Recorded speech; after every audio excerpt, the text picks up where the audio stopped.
तो दोस्तों आज की वीडियो में हम जानेंगे कि अर्थ के आधार पर वाक्य के कितने भेद होते हैं। इससे पहले यदि आप चैनल को फर्स्ट टाइम वॉच कर रहे हैं तो प्लीज़ आप चैनल को सब्सक्राइब जरूर करिएगा, क्योंकि इस चैनल पर आपको TET, CTET, super TET, KVS से रिलेटेड इंपॉर्टेंट वीडियो प्रोवाइड की जाएंगी। तो चलिए वीडियो को स्टार्ट करते हैं। वाक्य के प्रकार, अर्थ के आधार पर वाक्य के प्रकार। फर्स्ट नंबर है विधानवाचक वाक्य, सेकंड निषेधवाचक वाक्य, थर्ड प्रश्नवाचक वाक्य, फोर्थ संदेहवाचक वाक्य, फिफ्थ संकेतवाचक वाक्य, सिक्स इच्छावाचक वाक्य, सेवन आज्ञावाचक वाक्य, एट विस्मयादिवाचक वाक्य। तो चलिए अब इनको एक एक करके डिटेल में समझते हैं। विधानवाचक वाक्य, जिन जिन वाक्यों से क्रिया के करने या होने की सूचना मिले उन्हें विधानवाचक वाक्य कहते हैं। जैसे मैंने दूध पिया, वर्षा हो रही है, राम पढ़ रहा है, भारत की राजधानी दिल्ली है। इसमें साधारण वाक्य का बोध होता है। जैसे ये सब साधारण वाक्य हैं। नेक्स्ट है निषेधवाचक वाक्य, जिन वाक्यों से कार्य न होने का भाव प्रकट होता है उन्हें निषेधवाचक वाक्य कहते हैं। निषेधवाचक वाक्य, इसमें निषेध या नहीं का बोध होता है। जैसे मैंने दूध नहीं पिया, मैंने खाना नहीं खाया, तुम मत लिखो। इसका एक ट्रिक है कि आप सेंटेंस में देख लेंगे नहीं तो वो निषेधवाचक वाक्य ही लगाइएगा।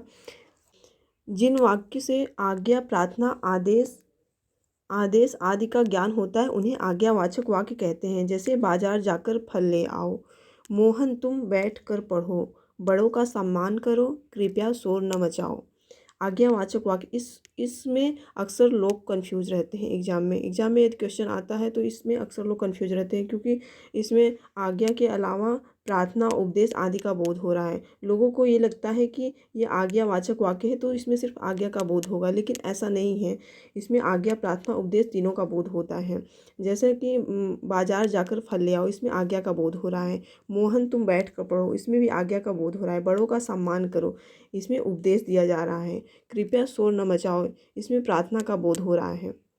तो इस चीज़ को आप ध्यान में रखिएगा। नेक्स्ट है प्रश्नवाचक वाक्य, जिन वाक्य से किसी प्रकार का प्रश्न पूछने का ज्ञान होता है उन्हें आज्ञावाचक वाक्य कहते हैं। जैसे सीता तुम कहाँ से आ रही हो, तुम क्या पढ़ रहे हो, रमेश कहाँ जाएगा। इसमें क्वेश्चन पूछा जाता है। नेक्स्ट आते हैं इच्छावाचक वाक्य। इच्छावाचक वाक्य, जिन वाक्य से इच्छा, आशीष एवं शुभकामनाएं आदि का ज्ञान होता है इन्हें इच्छावाचक वाक्य कहते हैं। इसमें भी अक्सर लोग कन्फ्यूज रहते हैं, क्योंकि इच्छावाचक वाक्य लोग को लगता है सिर्फ इसमें इच्छा का ही बोध होता है, जबकि ऐसा नहीं है। इसमें आशीष एवं शुभकामनाएं, इच्छा के साथ आशीष एवं शुभकामनाएं का बोध होता है। जैसे तुम्हारा कल्याण हो, इसमें शुभकामनाएं का बोध हो रहा है। आज तो मैं केवल फल खाऊंगा, इसमें इच्छा का बोध हो रहा है, क्योंकि उसकी इच्छा कह रही है कि वो केवल फल ही खाएगा आज और कुछ नहीं खाएगा। भगवान तुम्हें लंबी उम्र दे, शुभकामनाएं का बोध हो रहा है इसमें भी। नेक्स्ट है संदेहवाचक, जिन वाक्यों से संदेह या संभावना का बोध होता है उन्हें संदेहवाचक वाक्य कहते हैं। जैसे शायद शाम को वर्षा हो जाएगी, इसमें संदेह है, क्योंकि ज़रूरी नहीं है कि शाम को वर्षा हो ही जाए, शायद वर्षा हो जाएगी। वह आ रहा होगा पर हमें क्या मालूम, ये भी संदेहवाचक है। हो सकता है राजेश आ जाए। नेक्स्ट है विस्मयवाचक, जिन वाक्यों से आश्चर्य, घृणा, क्रोध, शोक आदि भाव की अभिव्यक्ति होती है उन्हें विस्मयवाचक वाक्य कहते हैं। जैसे वाह कितना सुंदर दृश्य है, हाय उसके पिता दोनों ही चले गए, शाबाश तुमने बहुत अच्छा काम किया। इसका ट्रिक है, यहाँ पे आप एक्स्ट्रामेट्री सिंबल आपको दिखेगा तो आप विस्मयवाचक वाक्य को ही लगाइएगा इस क्वेश्चन में। नेक्स्ट है संकेतवाचक वाक्य, जिन वाक्यों से शर्त संकेत का बोध होता है, यानी एक क्रिया का होना दूसरी क्रिया पर निर्भर होता है, उन्हें संकेतवाचक वाक्य कहते हैं।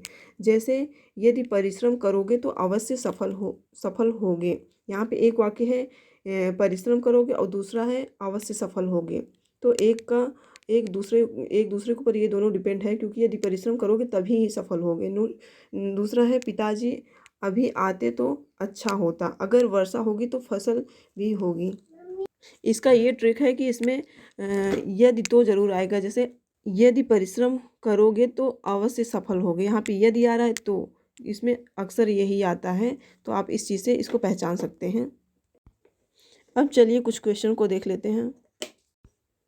क्वेश्चन है मैं राहुल से मिलने नहीं जाऊंगा, मैं कौन सा वाक्य है। इसमें आप देख लीजिए नहीं आपको साफ साफ दिख रहा है, तो यहाँ पे निषेधवाचक वाक्य होगा। नेक्स्ट क्वेश्चन है रवि तुम पढ़ने बैठो, में कौन सा वाक्य है?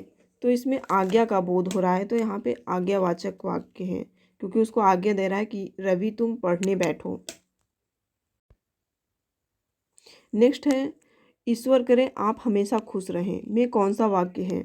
इसमें इच्छावाचक वाक्य है, क्योंकि इसमें शुभकामना का बोध हो रहा है कि ईश्वर करे आप हमेशा खुश रहें में उसको शुभकामनाएं दे रहा है, तो यहाँ पे इच्छावाचक वाक्य होगा। नेक्स्ट है, अगर तुम कसरत करते तो सेहतमंद रहते में कौन सा वाक्य है?